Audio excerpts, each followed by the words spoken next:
Pues buenas tardes a todos. Muchas gracias por vuestra presencia hoy aquí, por dedicar una tarde del sábado a compartir con nosotros esta pequeña jornada de formación y de información sobre las altas capacidades. Muchas gracias a todos, pero muchas gracias de forma especial a todos aquellos que estáis hoy aquí en vuestra condición de profesores y de docentes. Precisamente vuestra presencia aquí pues nos hace creer que esta escuela inclusiva de la que hoy vamos a hablar y que todos anhelamos pues será posible en un futuro más cercano que lejano. Como os digo, vamos a hablar de eso, de la escuela inclusiva, ¿no? De una escuela en la que permite que todos los alumnos, con independencia de sus capacidades, de sus características, puedan desarrollar todas sus capacidades, ¿no? Tal y como tendrán que ser en la sociedad cuando sean adultos. Todos los que estáis aquí sabéis que las necesidades académicas de los niños de altas capacidades son distintas al resto. Son distintas al resto, pero no son incompatibles con las del resto de los alumnos del aula, ¿no? Pues hoy queremos hablar precisamente de eso, de la posibilidad de conseguir que todos los alumnos desarrollen en el mismo aula todas sus capacidades y de que además lo hagan a través de un trabajo cooperativo que les beneficiará a ellos, pero que beneficiará además a todo el aula, no solamente porque van a aumentar sus capacidades y sus conocimientos, sino también el conocimiento que tienen de sí mismos y de todos los que les rodean, ¿no? Y de esto nos hablarán en primer lugar pues José Luis Pérez y Félix Ruiz. Muchos de vosotros ya los conocéis, sabéis que son socios fundadores del Centro de Acompañamiento Educativo Ayalga y además son grandes conocedores y grandes expertos en el mundo de la detección o intervención, identificación e intervención de las altas capacidades. José Luis es licenciado en Psicología, Filosofía y Ciencias de la Educación, es profesor del Máster Universitario de Gestión de la Innovación de la Universidad de Oviedo, orientador escolar, miembro del equipo de trabajo para el desarrollo y motivación de equipos de I+D+I, es colaborador habitual de la editorial SM en temas relacionados con la educación, y Félix es licenciado en Psicología Clínica, máster en Neuropsicología y Educación, es profesor de Educación Secundaria y colaborador habitual también de la editorial SM en temas relacionados con la educación. Pero como os digo, fundamentalmente lo que son grandes expertos y conocedores del tema de las altas capacidades, así que con ellos y con su ponencia os dejo, ¿vale?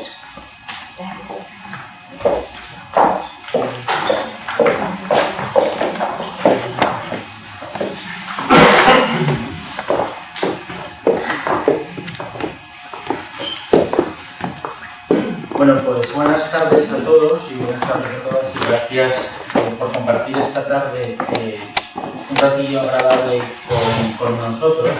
Yo, como siempre, si no os importa, prefiero tutearos en ojos que el tema que hoy vamos a tratar sea un tema que no sea suficientemente importante, con suficiente enjundia como para poder tratarlo, sino para hacer más cercana el diálogo y la conversación que esperamos de alguna manera mantener con cada uno de vosotros, ¿no? Cuando se nos plantea un momento determinado hablar fundamentalmente de lo que es la escuela inclusiva, de lo que es innovación, de lo que es el nuevo paradigma por el cual tiene que ir nuestra escuela inclusiva, pues ¿qué queréis que os diga? Bueno, hablamos de escuela inclusiva y a mí tal vez lo que más me llamó la atención y lo que sí me motivó a plantearos es un reto que sí me gustaría contar con 3, con 4 o con 5 voluntarios de entre vosotros el público para poder enfrentaros a un reto siguiente, al reto que os voy a proponer. ¿Habría 5 personas dispuestas entre todo este inmenso auditorio para poder participar en este reto? Allí tengo a alguien. Muy bien, estupendo. 2. No, pero quedaros ahí en vuestro sitio. No hace falta que bajéis ahí. Necesito otras 3 personas más. Si no las elijo yo. Lo tengo más claro que el agua. No vamos a perder. 3. Vale. Hay un par de personas más y una persona más. 4. Oye, estupendo. Tengo a 3 padres y a una madre. Yo os voy a presentar esto que tenéis aquí a continuación. Esto es una lavadora francesa de finales del siglo XIX. Que funcionaba con carbón y con fuerza eléctrica y con fuerza manual, es decir, había que darle a la manivela. Y lo que está al lado es una modernísima lavadora, probablemente de las más caras que existan en el mercado. Yo me gustaría que me hicieseis una comparación y un contraste entre la lavadora de París del siglo XIX y la lavadora alemana del siglo XXI. Empezamos por ahí. Salao, cuéntanos, compáranos y contrástanos una y otra. Una tiene la posibilidad de utilizar energía manual que facilita al usuario manualmente y Sí. la otra seguramente será eléctrica exclusivamente. Sí, vale, tú me haces un contraste en cuanto a la energía que mueve la lavadora. Bien, por favor, el siguiente. Una puedes programarla y hacer diferentes funciones y Sí. la otra solo lava. Vale, entonces nos vamos al grado de complejidad técnica. El siguiente, por favor. La moderna se vende porque es mejor, porque da más revoluciones, más vueltas, Sí. más historias que lo que puedo hacer yo con la mano. Claro, tendrías que tener una fuerza del carajo y estar entrenando ahí todos los días a la manivela, sería estupendo y fenomenal. Y o sea, que tendría un poco que ver también con la eficacia del lavado. El siguiente, por favor, la última persona que nos va a decir algo de este compara y contrasta. A ver, las dos lavan, Bien, efectivamente, pero de una manera totalmente diferente. sí, Una está más diseñada para lavar, pero con un esfuerzo y a un sistema muy antiguo, y cuando se moderniza todo, que no todas tienen las mismas posibilidades, pues la otra no requiere más esfuerzo que darle a un botón. sí, Y está, bueno, pues diseñada para los tiempos que corren, hay que evolucionar, porque todos podemos tener esta lavadora en casa, sí. pero todos elegimos esta lavadora, pasamos Vale, mira, nos haces un paradigma completamente diferente y nos metes muchos factores de argumento, de combinación. ¿Cuál es la función de las dos lavadoras? Vale, bien, esto más o menos es lo mismo que eso. Pepe, da un momentín para atrás, por favor. Bien, Voy a hacer una pregunta y la vamos a guardar ahí porque luego vamos a volver a ella. Por favor, quiero que os fijéis en la lavadora de la izquierda y os olvidéis de la derecha. Fijaros en la de la manivela. Os estáis fijando, ¿eh? Quiero que os olvidéis de que conocéis la otra. ¿De acuerdo? ¿Ya?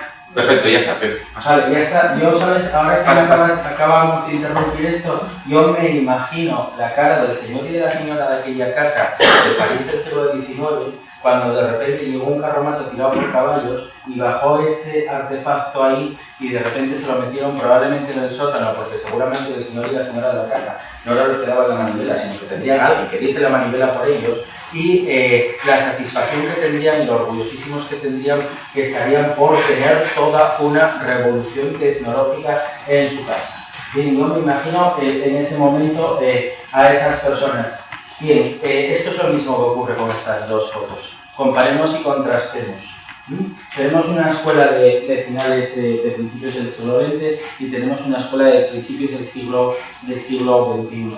Realmente, cuando nosotros estamos hablando de inclusión, cuando nosotros estamos hablando de educación, ¿de qué es de lo que estamos hablando? Bien, esto es importante. Vosotros hicisteis una serie de comparaciones en función a algo que era muy concreto. Hablasteis de funcionamiento, hablasteis de eficacia, podemos hablar de coste económico, podemos hablar de espacio y de tiempo, hablamos de muchas cosas, pero cuando nosotros hablamos de inclusión, cuando nosotros hablamos de educación, ¿de qué hablamos? ¿Por qué? Porque este es un país muy peculiar, y como país muy peculiar que es, aquí todo el mundo habla de educación, todo el mundo sabe de educación, y de fútbol, también es importante, todo el mundo sabe de fútbol, y de obras que se hacen en la calle. También es importante saber pero cuando hablamos de obras, cuando hablamos de fútbol o cuando hablamos de educación, ¿de qué estamos hablando? Es decir, cuando nosotros de repente alguien nos enseña esa foto de un colegio sueco y te dice, vaya colegio, pero mira, no hay pupitres, pero mira cómo son las sillas, pero mira qué pocos niños hay, y esos tubos por el techo, ¿qué serán? Y un tobogán para bajar, ¿no? Tú dices, ¿qué sentido tiene todo esto? Los suecos llevan desde los años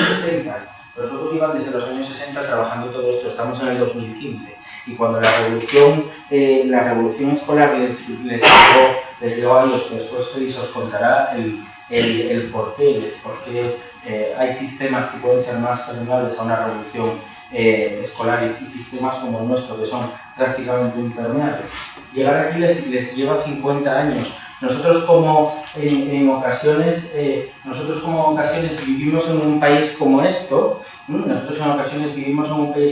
parece que a nosotros esto del taller de las campanas Y esto de funcionar como un campanario va mucho con la cultura española, ¿no?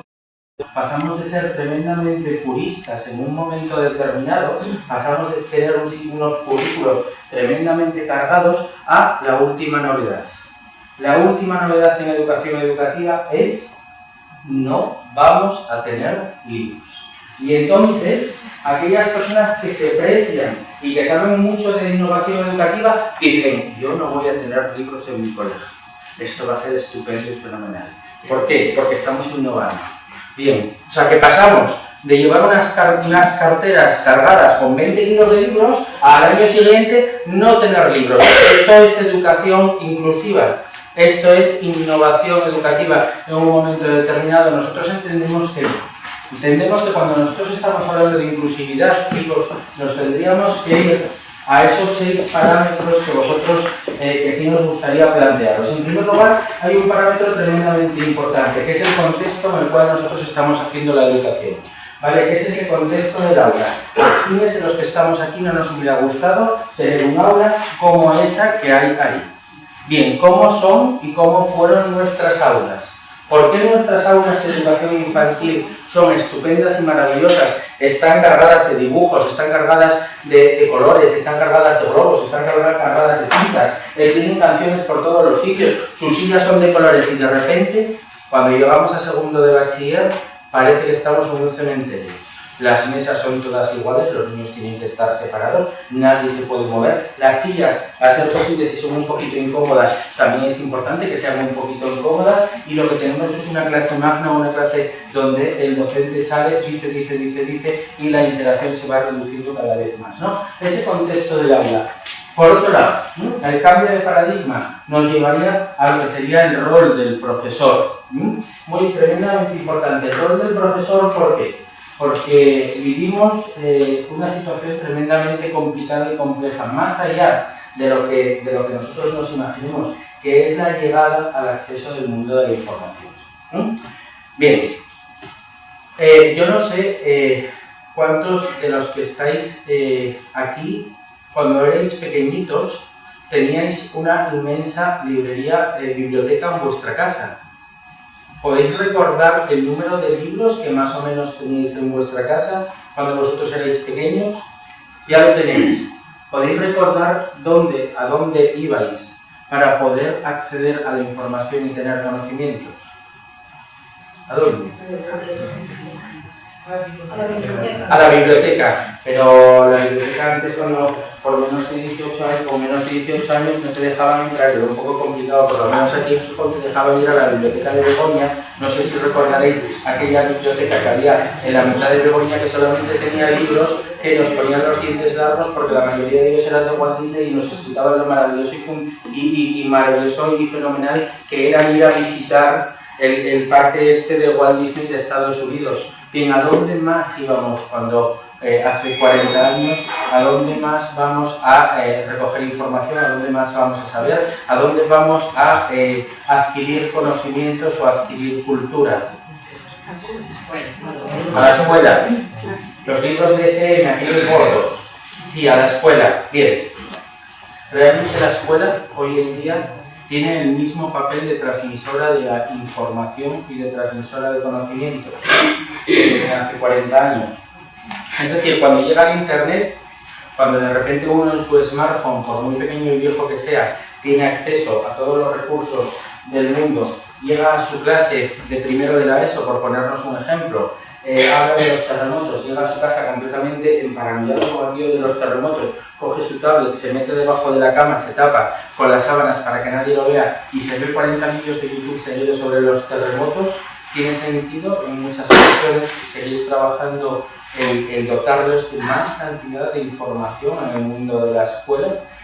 Es decir, la escuela está adaptándose a nuestro nivel de caminatas, a nuestro nivel de progreso, o la escuela se ha quedado ya un poquito desfasada en determinadas ocasiones. ¿No? Esto es algo que nosotros nos planteamos tremendamente, porque sí es verdad que esta llegada de nuevas tecnologías lo que hace es cambiar completamente la perspectiva o el punto de donde nosotros extraemos información, ¿no? Bien, el cambio del rol del maestro, indudablemente también muy importante.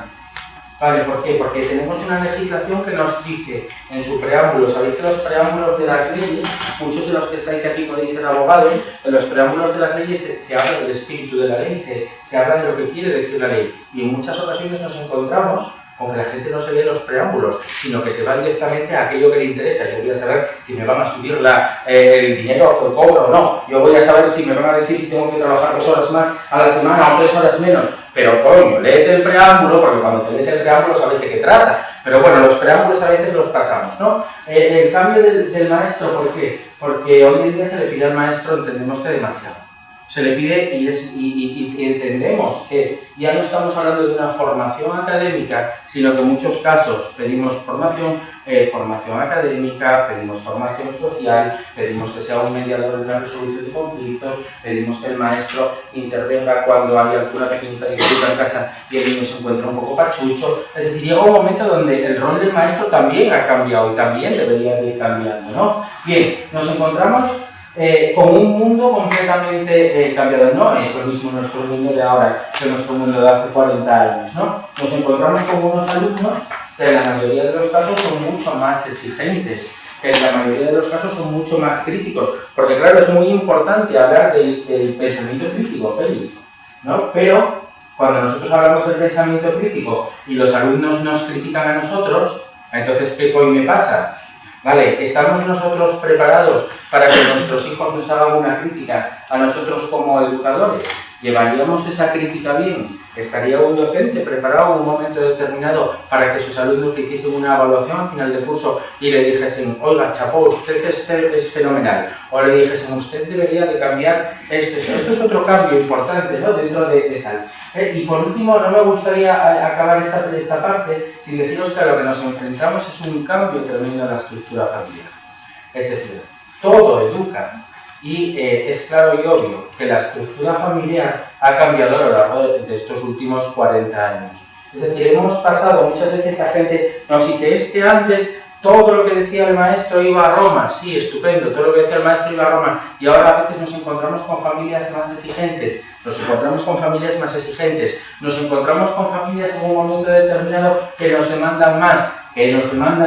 Nos encontramos en el otro lado de la campana, porque si algo nos caracteriza es ser un país de campana con familias que desatienden la educación de sus hijos. Pues claro que sí. Bien, entonces, ¿qué es lo que tenemos que hacer ante esta perspectiva? Bien, ante esta perspectiva y en este marco de todos estos cambios surge lo que sería la escuela inclusiva, ¿vale? Cuando nosotros hablamos de inclusividad, y esto es muy importante, cuando nosotros hablamos de inclusividad, lo que vamos a hacer siempre es utilizar la escuela integradora. Durante mucho tiempo trabajamos la integración y ahora nos fuimos a un punto más, la inclusión educativa. Nuestra ley ahora mismo nos dice que todos los estudiantes poseen un talento, la naturaleza de ese talento va a ser diferente entre ellos, y que la escuela, el sistema educativo, lo que tiene que tener realmente son mecanismos o son formas de detectar ese talento y de poder utilizar ese talento. Aquel talento que no se detecta y aquel talento que no se utiliza es un talento que se pierde. Vale, bien. Esta es nuestra realidad del día a día. Esta es nuestra realidad del día a día en la alta capacidad. El talento que vamos perdiendo. La gente que se va marchitando. Espera. Que se va yendo. ¿Os acordáis de lo que os dije antes? ¿Os acordáis de la lavadora? Sí. Es que, ¿cómo no? Perdón que cuente una cosa. ¿Cómo no se nos va a escapar el talento? Cuando, ¿os imagináis vosotros que hubierais conocido esa lavadora y que de repente, que yo, o Pepe, que está explicándonos esa lavadora moderna, y vosotros decís, no sigas. Porque yo una vez vi una lavadora, y visteis la de manivela. Oye, ¿perderíais talento en la nueva lavadora por decir esto de por una vez que yo vi una lavadora? ¿Os perderíais la innovación de la nueva lavadora? ¿O preferiríais seguir cada vez que hacemos con la mano? Y claro, ¿qué ocurre? Que con la lavadora, pues hombre, igual no pasa nada porque le des muchas vueltas a la manivela, hacemos más energía. Pero claro, ¿qué pasa con los niños de altas capacidades cuando el profesor o profesora, no quiero decir ya el orientador o orientadora, te espeta a ti como padre, como madre, cuando vas a plantearle el tema de otras capacidades. Yo una vez tuve uno. Una vez. Lo mejor de todo es que a veces es gente joven, con lo cual no sé cuántos habrá visto ni cuándo fue esa vez, pero por supuesto, con el una vez tuve uno, me parece que nos vamos a perder, Pepe, parte de este talento. Ya, porque no lo reconocemos, punto número 1, porque no lo apoyamos, punto número 2, porque siempre hay alguien que es bastante más habilidosa que nosotros, ¿vale? Y yo os contaba lo de Suecia en los años 60, pero es que en 1940, mientras la mitad de Europa se dedicaba a pegarse de tortas y a tirarse de los pelos, los suizos pusieron en marcha sus primeros programas de captación de talento. Y es que unos años un poquito antes, los americanos ya habían puesto sus programas de captación de talento adelante. No sé la esperanza de vida de los suizos, no sé la calidad de vida de los suizos, no sé la calidad de vida de los americanos, pero indudablemente sí puedo decir que los americanos hicieron llegar un chisme, un cohete a la luna. Nosotros no, de momento no, todavía parece que no somos capaces de hacer llegar el ave a Asturias por culpa de que nos entra demasiado agua por el túnel. Bueno, igual cuando seamos capaces de solucionar eso del agua del túnel, seamos capaces también de mejorar un poquito, ¿no? Pero esto realmente es lo que a nosotros nos parece bastante lamentable y yo me atrevería a decir que bastante patético. Vale, bastante patético, si no irrisorio o terrible, ¿no? El que el talento se pierda y el que el talento se vaya.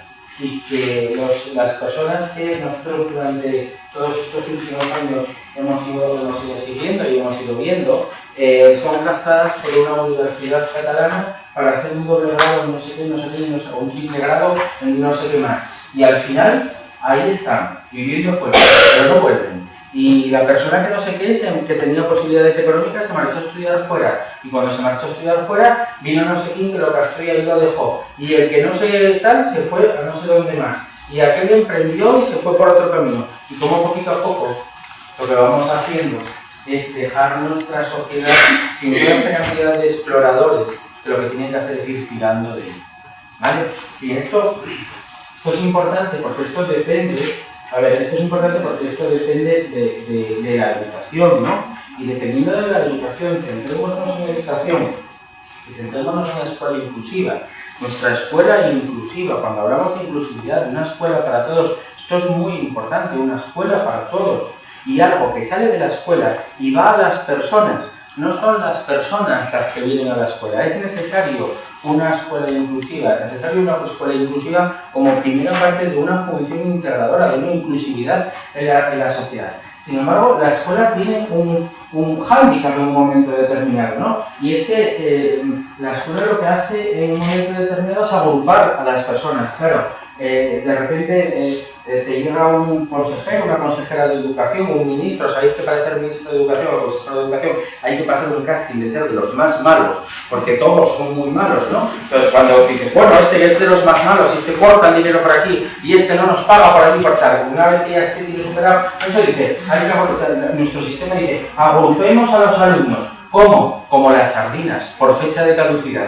Es decir, nuestros niños están agrupados en clase por fecha de caducidad. Es así de claro, ¿no? Es decir, cogemos y ponemos por un lado lo económicamente rentable con lo que creemos que en un momento determinado puede ayudar a los demás. Y aquí es donde nosotros nos encontramos con un hándicap tremendamente dañino para nosotros. ¿Qué es lo que ocurre?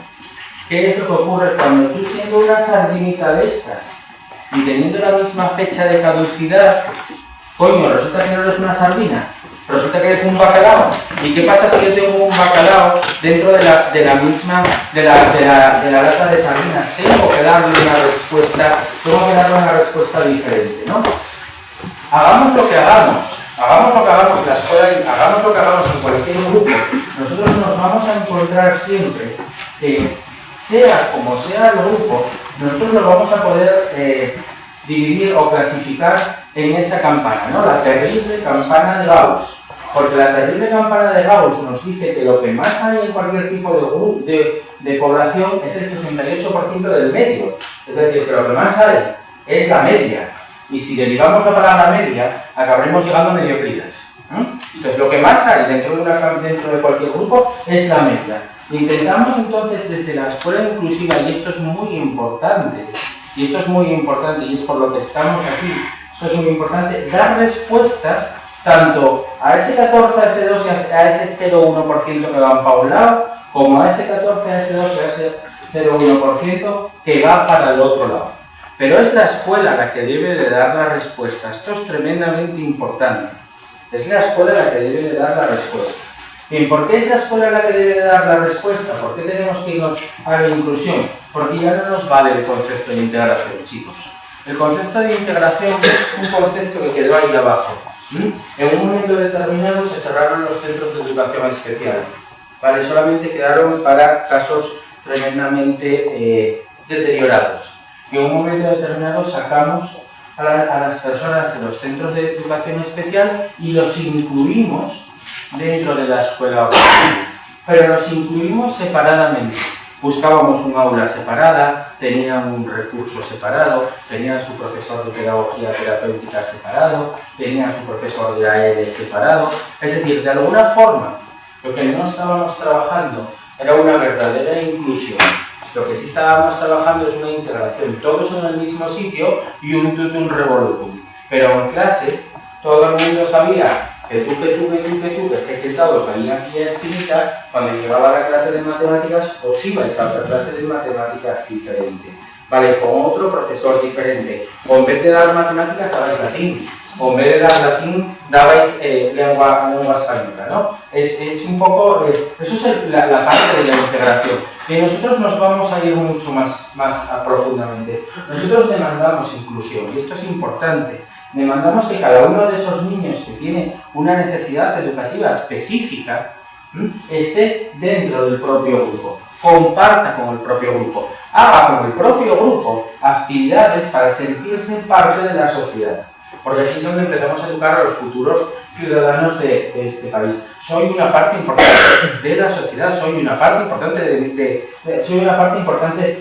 mi grupo, ¿no? Se dan entonces un poquito de puñetazos la integración y la inclusión, ¿no? Tenemos que superar ese paradigma de integración e irnos al paradigma de lo que sería la inclusión. Y para ello hablamos de 3 niveles.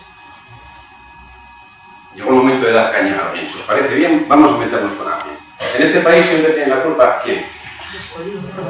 El gobierno, los políticos. Pues vamos a empezar por los políticos, ¿no? Porque, por supuesto, el primer nivel donde hay que trabajar en inclusión es todo el tema de los políticos.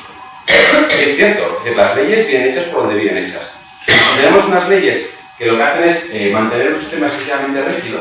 El agrupamiento en lata de sardinas, muy difícil va a ser hacer una escuela inclusiva y trabajar desde el punto de vista inclusivo. Y eso es lo primero. En España hemos ido ganando poco a poco, en los últimos años por las leyes, algo en accesibilidad, algo, pero bastante poco.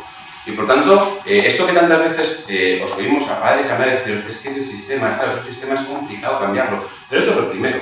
No puede haber una auténtica escuela inclusiva para nadie, no para niños de discapacidades para nadie. Si no nos encontramos con una serie de políticas o una serie de legislación que nos permita hacer realmente una buena escuela inclusiva. Fijaros, yo creo que hay un país, de los muchos que han trabajado la escuela inclusiva, que destaca mucho, personalmente nos gusta mucho. ¿Qué país destaca en educación? Finlandia. Bueno, pues no vamos a hablar de Finlandia hoy. Porque siempre pensamos en Finlandia, pero es cierto, pero hay un país que muchas veces nos olvida, y es Canadá.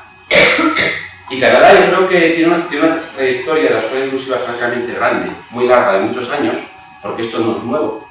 Y Canadá se centró muchísimo en trabajar y profundizar todo esto. Y es curioso, porque cuando uno realmente estudia el modelo finlandés y compara el nivel canadiense, hay una cosa que hacen yo creo un poquito al revés que nosotros.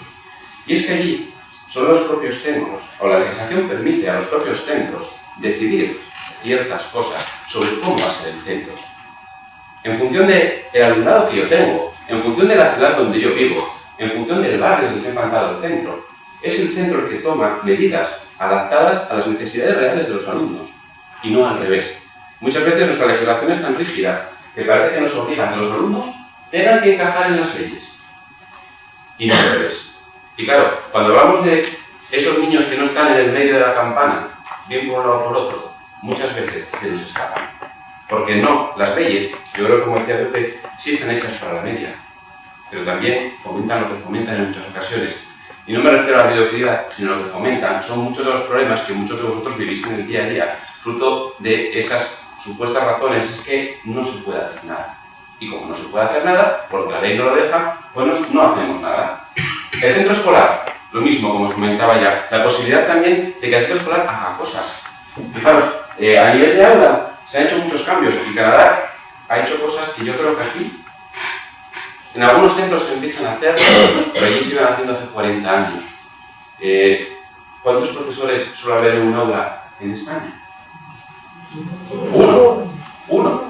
Y que no se nos ocurre meter dos, porque el que viene a espiar y viene a criticarme. Porque claro, aquí solo pensar que tengamos un observador objetivo, alguien que se nos meta allí a ver lo que hacemos en clase, imaginaros. Pues bien, en países como Canadá nos encontramos que para trabajar la inclusión llega un momento que se suprimen todas las aulas de apoyo. No hay apoyos fuera de las aulas. Bien, eso es uno de los modelos canadienses, porque hay otro. Porque esto depende un poquito de las zonas. Quizás más al extremo es este. Suprimen aulas de apoyo, los niños o las niñas jamás salen del aula y todos aquellos que por alguna característica necesitan una atención, entra el profesor dentro del aula. Con lo cual nos encontramos dos profesores trabajando juntos, nos podemos encontrar tres profesores trabajando juntos y yo he llegado a ver el caso de 4 profesores en el mismo aula trabajando juntos. ¿Os imagináis esto aquí? 4 a la vez. Claro, a mí me parece ciencia ficción, pero realmente es una realidad estupenda para poder trabajar en una escuela inclusiva. Profesores dentro. Y fijaros, porque uno piensa, ¿qué van a hacer? Muchas cosas. Porque el profesor que entra para atender a un niño para una necesidad, hombre, pues le atienda a él, pero también atiende al lado. Con lo cual podemos mejorar y aprovechar un recurso, porque francamente, un profesor que está uno a uno con un niño, hombre, aprovecha mucho tiempo, pero a veces también puede sacar un ratín para atender al lado. Con lo cual nos encontramos con 3 niveles de inclusión que es necesario realmente mejorar y cambiar si lo queremos tener una escuela inclusiva. Y si nos gustaría hablar, para terminar, de 3 cosas, 3 pequeñas ideas a mejorar o a cambiar para lograr esta escuela inclusiva para los niños de altas capacidades, que es donde nos vamos a centrar un poquito más ahora. Y lo primero de todo es el famoso diagnóstico. Por supuesto que sí. Bien, esto es lo primero. Un buen diagnóstico. Bien, aquí seguro que a muchos os ocurren muchas cosas. Como me comentabais una familia recientemente, hay un diagnóstico, Pepe, que no te conté todavía, que es el tener gafas y ser un poquito cabezón, y perdonadme la expresión, un poquito con la cabeza grande. Es decir, si tu hijo no es así, ya no es alta capacidad. Pero estas son cosas que nosotros oímos, de verdad. Estas son cosas que nosotros oímos a diario. Claro, entonces como lee poco, entonces no usa gafas, y como no usa gafas, ya no es alta capacidad. Bien, y esto os puede sonar, es que esto es verdad. Un poco sacado de contexto, pero es así, de verdad. Y entonces está esto de las gafas, pero hay otros criterios muchos más, como el que se equivoca. Ojo, este uno sabe todo. Fíjate que hay otro en clase que saca mejores notas que él. Y entonces ya empezamos con el tema del diagnóstico. Pero hay un importantísimo, en este mundo hay un diagnóstico importantísimo para hacer alta capacidad. Que yo ya vi uno. Que es, a mí no me parece.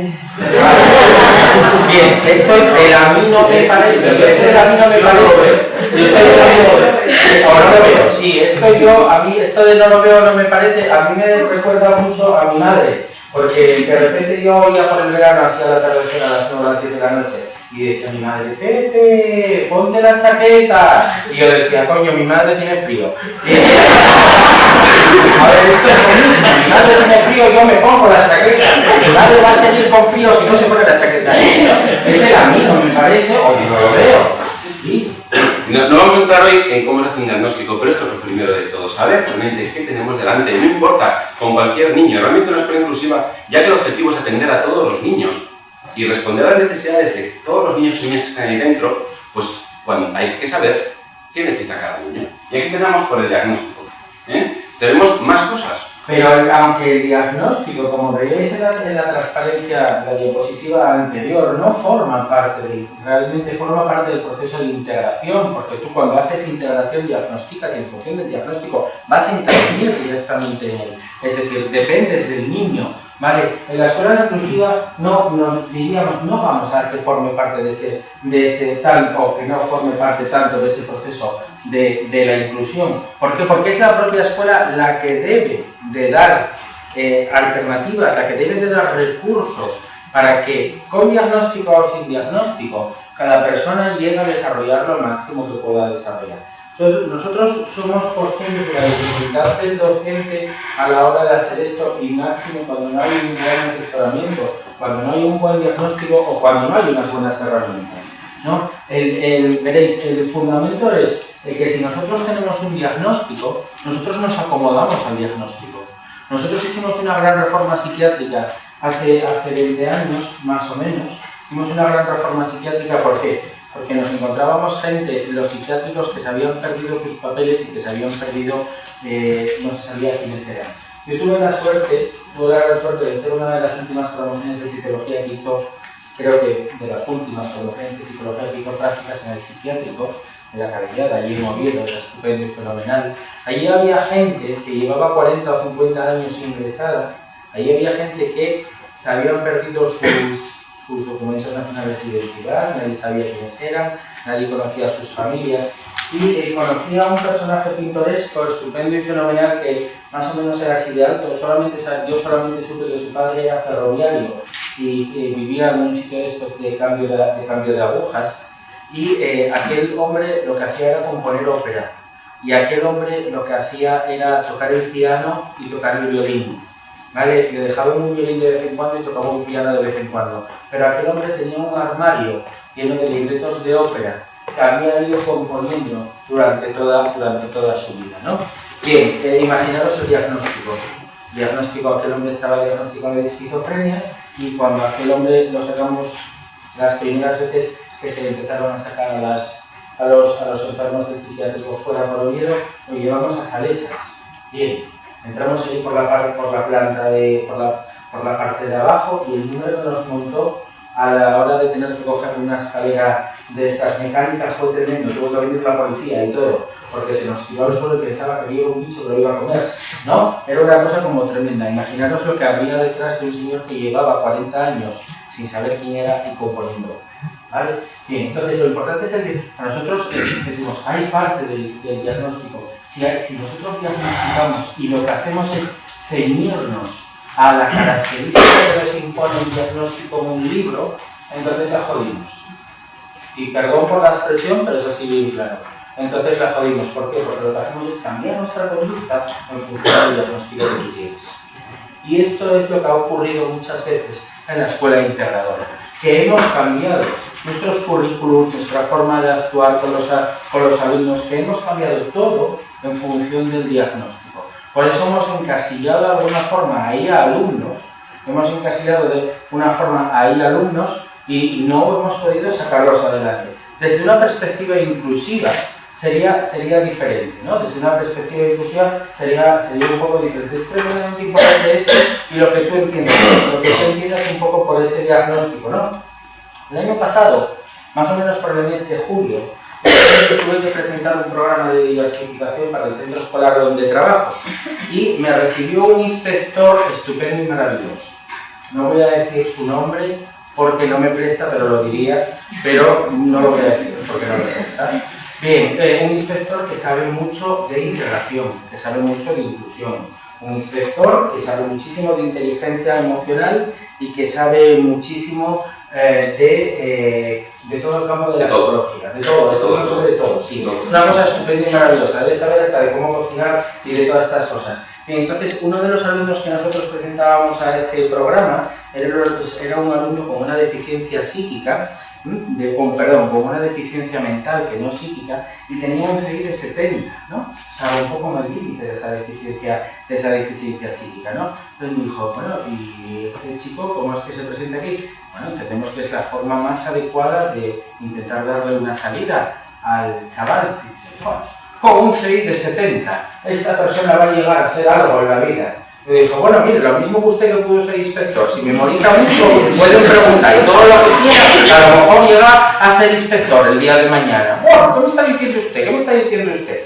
Vale, o sea, sí, yo cojo a ese chaval y porque tiene un CI de 70 y algo en casillo, que es deficiente mental, ¿a qué lo estoy condenando? O sea, ¿Qué le tengo que decir a ese señor inspector? Usted es un patán, coja usted y llame por teléfono a la familia y dígaselo. Porque claro, es muy fácil que lo diga yo.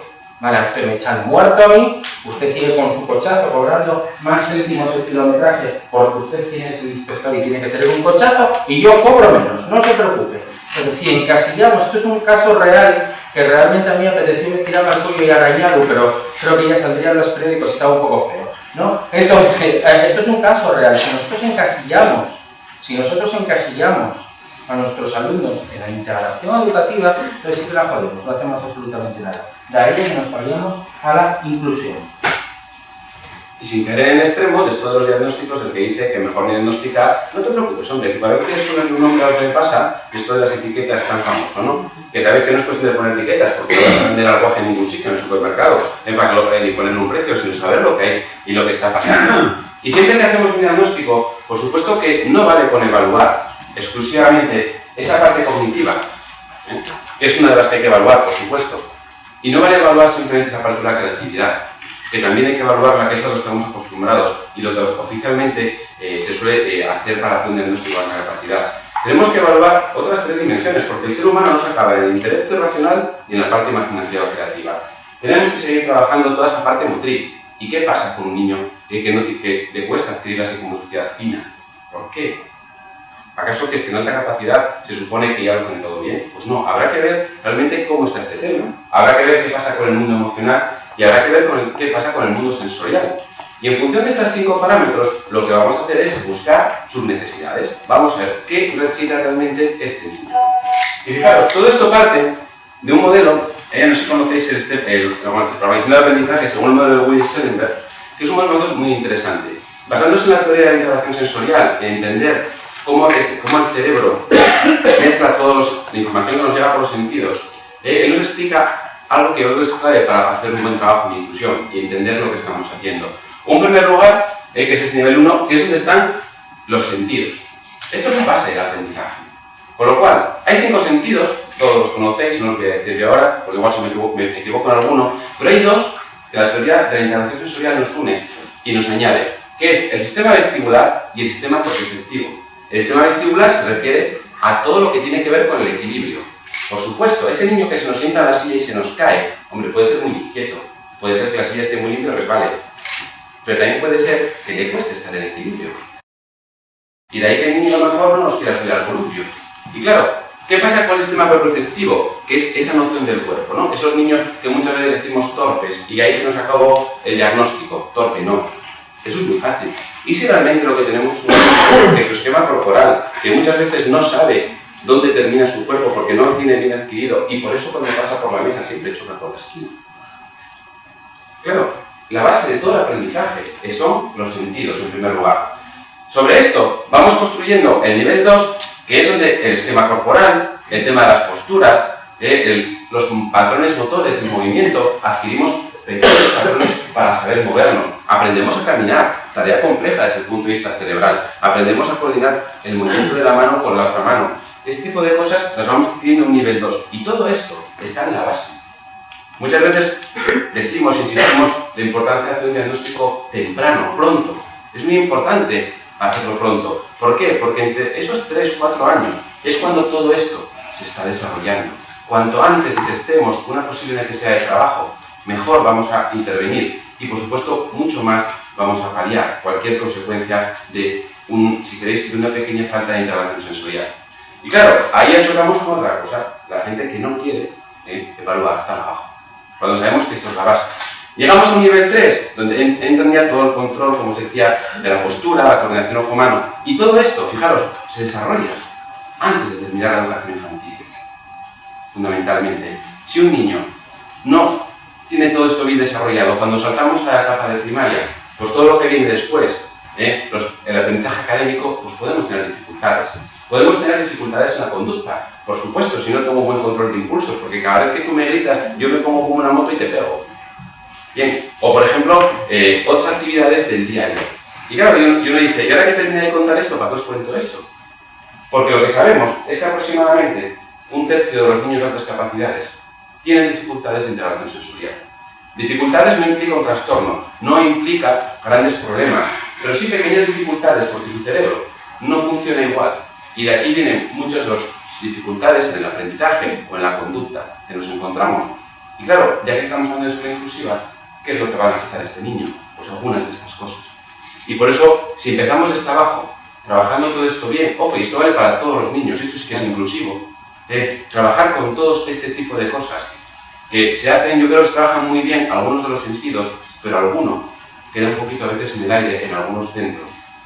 La importancia, no sé, algún profe de educación física, pero nos insistimos muchísimo, la importancia que tiene la educación física, pero no en secundaria ni en primaria, en educación infantil, trabajar todo esto, las aulas de estimulación sensorial, que aquí las hemos reservado siempre a personas a veces con autismo o algún tipo de discapacidad, pero es que esto nos viene bien a todos, y es bueno para todos trabajar este tipo de cosas. Segunda medida, o segunda cosa que os queremos proponer, hay que tomar medidas, por supuesto que sí. Y claro, ¿de dónde sacamos las medidas? Del diagnóstico. Con lo cual, si el diagnóstico no está bien hecho, ¿qué medidas vamos a tomar? Pues mataremos moscas a cañonazos, y esto pasa a veces, como bien sabéis, ¿no? ¿Qué hacemos con el niño que ya acabó los deberes? Hiciste 5 ejercicios. ¿Te gustó? Sí, pues haz otros 5. Y ya está. Ya tenemos una medida de ampliación curricular. En vez de hacer 5, haces 10. Y ya sabes lo que pasa con esto, ¿no? Que al día siguiente no hago ni los 5. Porque ¿para qué? Para que me mandes 5 más. O, bueno, ya que sabes mucho, ponte ahí atrás y ayuda a tu compañero, que está bien. Pero bueno, a lo mejor eso no es incluir de una escuela inclusiva. Y tomemos medidas. Por supuesto que se pueden tomar muchas medidas. Aquí tenéis algunas de las que más se comentan. Flexibilizar el currículum. Y tocamos por la ley. Con esa rigidez a veces. Qué difícil es muchas veces poder adaptar. Y flexibilizar el currículum no simplemente es de cosas más difíciles, sino también poder cambiar algunos contenidos o poder modificarlos. Porque si yo tengo un niño que al acabar tercero de primaria ya me lleva a sexto, como no flexibilice el currículum, el niño va a estar repitiendo cuarto, quinto y sexto lo mismo. De ahí vienen los problemas. Trabajar contenidos que hagan avanzar al alumno. Y esto, de pocas veces, ¿no? ¿Cuántas cosas nos encontramos que a los niños no les sirven para nada? No nos dan las capacidades, a todos. Por lo cual, si yo voy al colegio y lo estoy trabajando, es algo que no me hace avanzar para nada y yo no le veo ningún tipo de avance, ¿qué hago? Pues se puede pasar lo mismo que con esta reforma educativa que vosotros sabéis que entra a funcionar este año, ¿no? Al 11, estupenda y fenomenal. Entonces, a partir del tercero de la ESO, divide a los niños en 2. Los que se van por la parte práctica y van a hacer un ciclo formativo, y los que se van por la parte académica y van a hacer bachiller. Y entonces, en la parte práctica, como te vas a hacer un ciclo formativo, tienes latín. Bueno, igual es que de mayor vas a poner una tienda en latín, o igual es que de mayor te vas a ir a vivir a un circo romano y vas a tener que hablar en latín. Ya me dirás, si vas a hacer un ciclo formativo de chapa y cintura, a ver qué es el latín. Bueno, pues es interesante también tenerlo en cuenta. Sí, no, es un trabajo muy útil para muchas cosas. Bien, más cosas que os pueden sonar. La importancia de adaptar el ritmo en el trabajo. Y claro, aquí hemos entendido muy bien lo que es adaptar el ritmo a hacerlo más lento. Y el ritmo rápido, ¿qué nos pasó? Pues ese, no sé si existe, pero a veces existe, ¿eh? Os puedo asegurar que hay colegios donde existe, donde se hace. Y algún alumno tiene el placer de poder disfrutar de un ritmo adaptado y más rápido. La aceleración en materias, en algunos casos, a veces nos choca. Pero ¿por qué no? Hay niños que si realmente pueden ir dentro de su aula trabajando a otro ritmo, se puede hacer, o acelerar o cambiar a otro grupo en determinadas materias. No hace falta hacer siempre una aceleración curricular como entendemos en cada un curso. Se pueden hacer otras vías como aceleración en materias. Está la aceleración de curso, no vamos a entrar en ella también ahora. Pero claro, yo creo que las dos cosas que más nos pueden chocar y que más dificultan hacer una escuela inclusiva en el sistema educativo, los grupos heterogéneos en edad, como os decía Pepe antes, esto sí que es unas cosas que a nosotros nos chocan. Pero claro, como me decía un padre, ¿y por qué se cortó de enero a diciembre y no se cortó en junio? A lo mejor tiene más sentido cortar de junio a junio. No lo sé. Pero el tema es que esto de hacer grupos, y lo que sabemos por la experiencia y aquellos en los centros rurales agrupados, donde los niños trabajan con niños de otras edades, sabemos que es una experiencia muy beneficiosa. Trabajar con niños que no son de mi edad.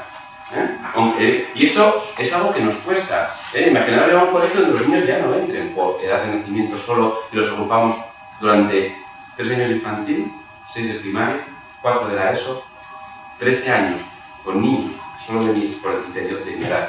Y por último, algo que aquí existe muy poquito, que es el tema de los mentores.